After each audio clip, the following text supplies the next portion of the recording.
नमस्कार मित्रों, स्वागत है आपका हमारे YouTube चैनल पे। तो दोस्तों, अग्नि पुराण की सीरीज में आज हम तीसरा अध्याय पढ़ने वाले हैं, जिसमें वर्णन है समुद्र मंथन, कुरम तथा मोहिनी अवतार की कथा का। तो इसमें अग्निदेव जी कहते हैं, वशिष्ठ, अब मैं कुर्मावतार का वर्णन करूंगा। यह सुनने पर सब पापों का नाश हो जाता है। पूर्व काल की बात है, देवासुर संग्राम में दैत्यों ने देवताओं को परास्त कर दिया। वे दुर्वासा के श्राप से भी लक्ष्मी रहित हो गए थे। तब संपूर्ण देवता क्षीर सागर में शयन करने वाले भगवान विष्णु के पास जाकर बोले, भगवान, आप देवताओं की रक्षा कीजिए। यह सुनकर श्री हरि ने ब्रह्मा आदि देवताओं से कहा, देवगण, तुम लोग क्षीर समुद्र को मथने, अमृत प्राप्त करने और लक्ष्मी को पाने के लिए असुरों से संधि कर लो। कोई बड़ा काम या भारी प्रयोजन आ पड़ने पर शत्रुओं से भी संधि कर लेनी चाहिए। मैं तुम लोगों को अमृत का भागी बनाऊंगा और दैत्यों को उससे वंचित रखूंगा। मंदराचल को मथानी और वासुकी नाग को नेति बनाकर आलस्य रहित हो मेरी सहायता से तुम लोग क्षीर सागर का मंथन करो। भगवान विष्णु के ऐसा कहने पर देवताओं ने दैत्यों के साथ संधि करके क्षीर समुद्र पर आए। फिर तो उन्होंने एक साथ मिलकर समुद्र मंथन आरंभ किया। जिस ओर वासुकी नाग की पूंछ थी, उस ओर देवता खड़े थे।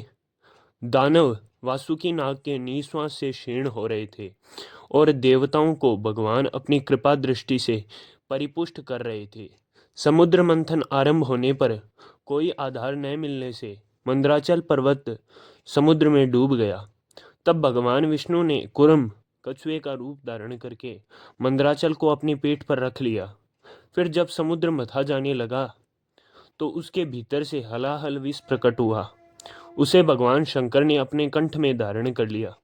इससे कंठ में काला दाग पड़ जाने के कारण वे नीलकंठ नाम से प्रसिद्ध हुए। तत्पश्चात समुद्र से वारुणी देवी, पारिजात वृक्ष, कौस्तुभ मणि, गोएं तथा दिव्य अप्सराएं प्रकट हुई। फिर लक्ष्मी देवी का प्रादुर्भाव हुआ। वे भगवान विष्णु को प्राप्त हुई। संपूर्ण देवताओं ने उनका दर्शन और स्तवन किया। इससे वे लक्ष्मीवान हो गए। तदनंतर भगवान विष्णु के अंशभूत धन्वंतरी, जो आयुर्वेद के प्रवर्तक हैं, हाथ में अमृत से भरा हुआ कलश लिए प्रकट हुए। दैत्यों ने उनके हाथ से अमृत छीन लिया और उनमें से आधा देवताओं को देकर वे सब चलते बने। उनमें जम्ब आदि दैत्य प्रधान थे। उन्हें जाते देख भगवान विष्णु ने स्त्री का रूप धारण कर लिया। उस रूपवती स्त्री को देखकर दैत्य मोहित हो गए और बोले, सुमुखी, तुम हमारी भार्या हो जाओ और यह अमृत लेकर हमें पिलाओ। बहुत अच्छा कहकर भगवान ने उनके हाथ से अमृत ले लिया और उसे देवताओं को पिला दिया।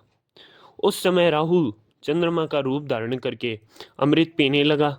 तब सूर्य और चंद्रमा उसके कपट वेश को प्रकट कर दिया। यह देख भगवान श्री हरि ने चक्र से उसका मस्तक काट डाला। उसका सिर अलग हो गया और भुजाओं सहित धड़ अलग रह गया। फिर भगवान को दया आई और उन्होंने राहु को अमर बना दिया। तब ग्रह स्वरूप राहु ने भगवान श्री हरि से कहा, इन सूर्य और चंद्रमा को मेरे द्वारा अनेकों बार ग्रहण लगेगा। उस समय संसार के जो लोग जो कुछ भी दान करें वह सब अक्षय होगा।